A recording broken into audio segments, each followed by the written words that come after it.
portions. Here for the very first time are the great priest kings. Here for the very first time are enormous ceremonial temples and altars built to the gods. Some things must be said about the stone heads which you must note. There is one of them that has a tube running from the ear out of the mouth, which was featured as an oracle, and it has a flat top which functioned as an altar.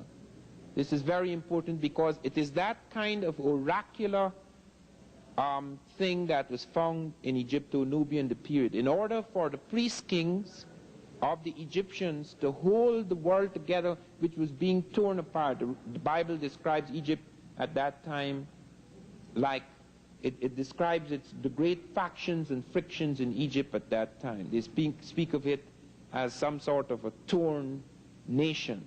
And in order to pull it together, they had to find once again the power of religion. Religion is responsible for the extraordinary vitality that built the temples and the pyramids and the great tombs of both Egypt and America. Note that. People do not do those extraordinary things. Only giants could do those things. Man becomes a giant when he develops a peculiar kind of focus, when there's a crystallization of his psychic energy.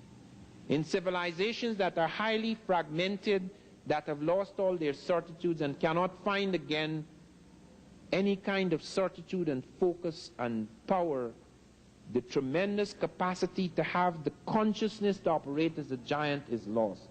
Only giants can build those things. It has nothing to do with size, because the American is small in size. It has nothing to do with machines, because the Egyptian machines were crude compared to the machines we have today. It has to do with a peculiar kind of consciousness which made it possible for one to do things so monumental that even we now, with our great machines, cannot attempt to do what the Africans did.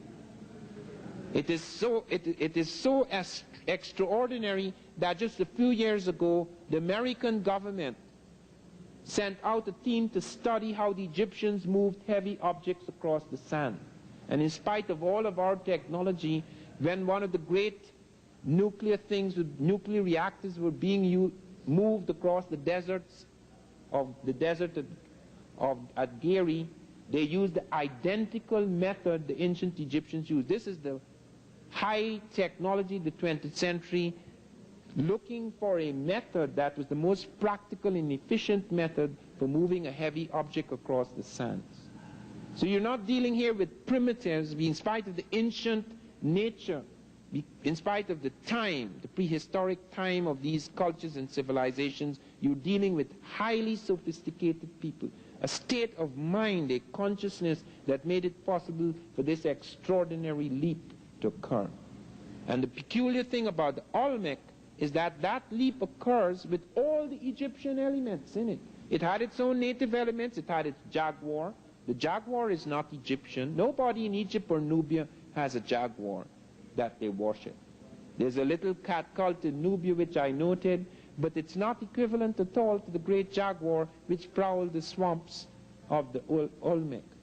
Why then suddenly they start with things which are duplicated nowhere else in the world in such a complex, in such a combination, in such an arbitrary combination? The stelae with the hieroglyphs, the monumental sculpture, the sarcophagus, the pyramids, the step and the true pyramid, and all of these elements, even including, as I have shown, the bird and the serpent on the crown of the Egyptians and the Olmec, and all of the monarchic traits, a whole series of monarchic traits that distinguish royalty in the Olmec world and in the Egyptian world. Clearly, we have evidence of some kind of body of people who came into the Olmec world at that time. And there is a reason for this, because people have asked, okay, fine. All right, people can cross the Atlantic, fine. You have proven they have boats, fine. But why did they come here? The Egyptians had